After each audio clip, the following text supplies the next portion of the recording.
ஸ்ரீமதே ராமானுஜாய நமக. திருக்கோளூர் பெண்பிள்ளை ரகசியத்தில் இன்றைக்கி 11வது வாக்கியம். பிஞ்சாய் பழுத்தேனோ ஆண்டாளை போலே. முதல் 10 வாக்கியம் சொன்னா இல்லையா, எல்லாத்துலேயும் ஒவ்வொரு விதமான பக்தி. இந்த இதில் முதிர்ந்த பக்தி, நல்ல பழுத்த பக்தி, ஆனால் 5 வயசு குழந்தைக்கு வந்த பிரேம பக்தி. அதைத்தான் அவள் சொல்லின்னு இருக்கா ராமானுஜர்கிட்ட. இந்த 5 குடிக்கோரி சந்ததியான ஆண்டாள் ஸ்ரீவில்லிபுத்தூரில் பெரியாழ்வாருக்கு மகளாக அயோனியா துளசி செடியில் அவதரித்தாள். அவள் பூமி பிராட்டியோட அவதாரம். வராகமூர்த்தி வராக அவதாரத்தில் பூமியை இடர்ந்து எடுத்தார் இல்லையா, எடுத்துகிட்டு அவளுக்கு உபதேசம் பண்ணுறார். அந்த சித்தே மனசி சுஸ்வஸ்தியை சொல்கிறார் இல்லையா, அந்த மாதிரி உபதேசம் பண்ணுறார். அதை கேட்டுட்டும் பூமி பிராட்டியோட முகம் ஹாப்பியாக இல்லை. ஏன்னு கேட்குறார். இல்லை, இப்போ களி வர குழந்தைகள்லாம் பாவம், களி வந்ததுன்னா அந்த குழந்தைகள்லாம் எப்படி உய்ய வழியினே தெரியாமல் தவிப்பா. ஸோ நான் அந்த கலிகாலத்தில் அவதாரம் எடுத்து நீங்கள் எனக்கு சொன்ன உபதேசம் அவள் சொல்லணும்னு ஆசைப்பட்றேன் அப்படிங்கிறான். சொன்னோன்னே அதுதான் திருவாடிப்புறத்து ஜெகதுத்தாள் வாழியே, அந்த அவதாரம் தான் இப்போ ஆண்டாள் அவதாரம். அவரோட அப்பா இருக்கார் இல்லையா பெரியாழ்வார், அவர் ரொம்ப கிருஷ்ண பக்தர். குழந்தையாகவே பாவிப்பார். தன் அம்மாவா யசோதையாவும் கண்ணனை தன் குழந்தையாக பாவிச்சே தான் அவர் எல்லா பாசனமும் எழுதியிருக்கார். அதனால் அவருக்கு கலியுக யசோதானே சொல்லுவாள். அந்த அளவுக்கு அவருக்கு கிருஷ்ணரை குழந்தையாக பாவிச்சிருக்கார். அதனால் இந்த குழந்தைக்கு ஆண்டாளுக்கு எப்போவுமே கிருஷ்ண கதையை சொல்லி சொல்லியே வளர்த்தார். பக்தியை ஊட்டினாரே தவிர சாதத்தை ஊட்டினவே இல்லை. அதை கேட்க கேட்க இந்த குழந்தை மனசில் அப்படியே கண்ணனை தான் நம்ம வரிக்கணும், கல்யாணம் பண்ணிட்டா வேறு யாரும் மானிட பிறவிக்கே நம்ம பண்ணக்கூடாது அப்படின்னு முடிவு பண்ணிடுறது. அவள் அப்பா எப்போவுமே பூமாலை கைங்கரியம் பண்ணுவார் பெருமாளுக்கு. பூமாலை தொடுத்து வச்ச உடனே இவள் என்ன பண்ணுவாள், தான் எடுத்து மாட்டின்ட்டு அந்த நாழிக்கண்ணில் தன்னோட அழகை பார்த்துப்பாள். கண்ணனுக்கு நம்ம ஏற்றவளாக இருக்கோமா அப்படின்னு பார்த்துப்பாள்.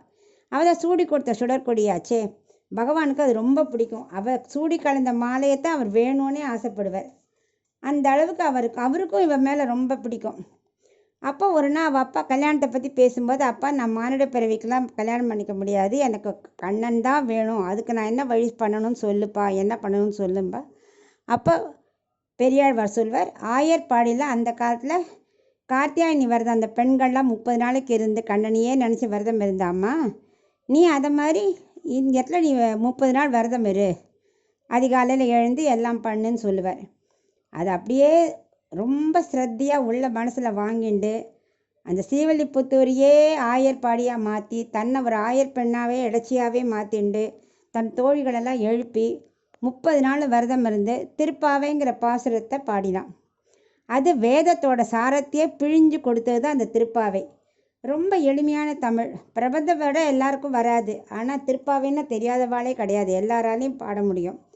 இந்த திருப்பாவை முடிச்சுட்டு என்ன பண்ணாவ, நாச்சியார் திருமொழி 143 பாடல் பாடினான்.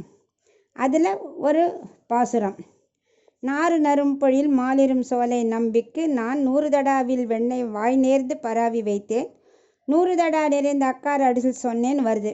ஸோ அவள் திருமாலிரும் சோலை நம்பிக்கு 100 தடா வெண்ணையும் 100 தடா அக்கார அடிசிலும் பண்ணுறதா நெய்வேத்தியம் பண்ணுறதை அப்படியே மனசார கற்பனை பண்ணி அந்த பாட்டு பாடினான். ஆனால் அவள் குழந்தை இல்லையா, அதெல்லாம் செய்ய முடியல. அதுக்கப்புறம் ஒரு நாள் கிருஷ்ணர் அவர் சொல்கிறார், நீ பெரியாழ்வார்கிட்ட ஸ்ரீரங்கத்துக்கு கூட்டுன்னு வா, அங்கே கல்யாணம் பண்ணிக்கிறேங்கிற. அவள் ஸ்ரீரங்கம் போனோடனே அந்த பெருமாளோடையே ஐக்கியமாயிடுறா. அந்த அளவுக்கு அவளுக்கு பக்தி. அர்ச்சாவதாரத்தில் இது மாதிரி அர்ச்சாமூர்த்தியை கல்யாணம் பண்ணிக்க முடியுமான்னா அது எவ்வளோ பெரிய பக்தி இருந்தால் பண்ண முடியும். ஏன்னா இப்போ திருப்பாணாழ்வார் ஐக்கியமாகலையா, அந்த மாதிரி எதுவுமே பாசிபிள் இல்லைன்னே கிடையாது. நமக்குள்ள திருடமான நம்பிக்கை தான்.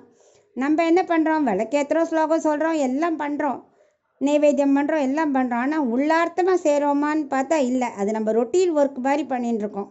அதை விட்டுட்டு ஆத்மார்த்தமாக பண்ணால் கண்டிப்பாக நடக்கும். அப்படி அப்புறம் ஒரு ராமானுஜர் உபன்யாசம் பண்ணிட்டு இருக்கும்போது திருப்பாவை இந்த பாசுரம் நாச்சியார் திருமொழி வந்த உடனே பார்க்குற, ஆகா ஆண்டாள் குழந்தையில சொல்லிட்டு போனாலே, எத்தனையோ வருஷமாச்சே பண்ணவே இல்லையே, யாரும் நிறைவேற்றியே வைக்கலையேன்னு சொல்லிட்டு எல்லா சிஷ்யரையும் கூட்டுண்டு திருமாலிரும் சோலை போய் நம்பிக்கை இதெல்லாம் பண்ணி நைவேத்தியம் பண்ணுறார். அழகருக்கு ஒரே குஷி, ரொம்ப சந்தோஷம். அதை முடிச்சு நேராக ஸ்ரீவில்லிபுத்தூர் வர ஆண்டாள் சன்னதிக்கு வரார். ஆண்டாள் அங்கே எழுந்து சிலையிலேருந்து எழுந்து அண்ணா அப்படின்னு கூப்பிட்றா. அவளுக்கு அவ்வளோ சந்தோஷம், தன்னோட இதை நிறைவேற்றி வச்சதில்ல. அப்படிப்பட்ட ராமானுஜர்கிட்ட இந்த பெண்களை சொல்கிறா, பிஞ்சாய் பழுத்தேனோ ஆண்டாளை போலேன்னு. ஸோ அந்த அளவுக்கு பிரேமையும் பக்தியும் இருந்ததுன்னா எல்லாருக்கும் கடவுள் அனுகிரகம் பண்ணுவார். நம்ம நினச்ச காரியம் நடக்கும். என்ன வேணும்? ஆத்மார்த்த பக்தி வேணும். அதுதான் முக்கியம்னு இந்த வாக்கியத்தில் பெண் பிள்ளை சொல்கிறான்.